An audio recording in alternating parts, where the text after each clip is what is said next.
Hi mga ka-Bible, Thursday today at meron akong Bible verse na gustong i-share sa inyo ngayong araw. From the book of Mateo chapter 5 verse 21 hanggang 26. So, ito yung mababasa natin. Sa Mateo chapter 5 verse 21 hanggang 26. So, ito yung mababasa natin. Ang katuruan tungkol sa pagkagalit. Narinig ninyo na iniutos ng Diyos sa inyong mga ninuno, huwag kang papatay. Ang sinumang pumatay ay mananagot sa hukuman.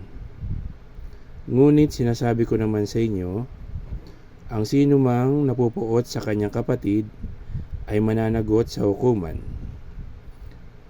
Ang humahamak sa kanyang kapatid ay mananagot sa Sanhedrin.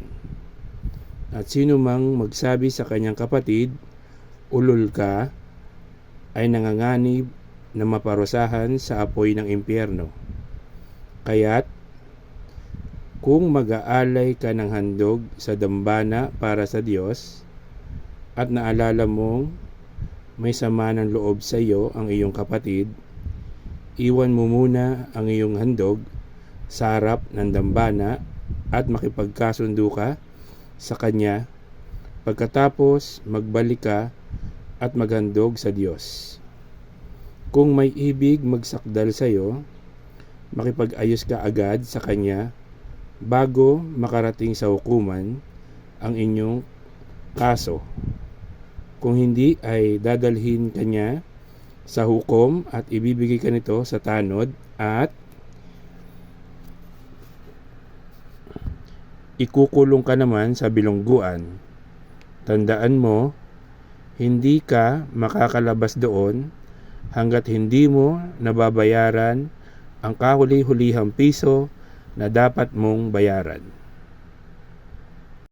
So, yun po yung mensahe sa atin ngayong araw ng Mateo chapter 5 verse 21 hanggang 26. Hopefully is nagustuhan nyo po ang ating Bible verse ngayong araw, at kung nagustuhan nyo, please follow my FB page, like and share the videos, and subscribe to my YouTube channel. Keep safe, God bless, and always remember, Jesus loves you. Bye-bye.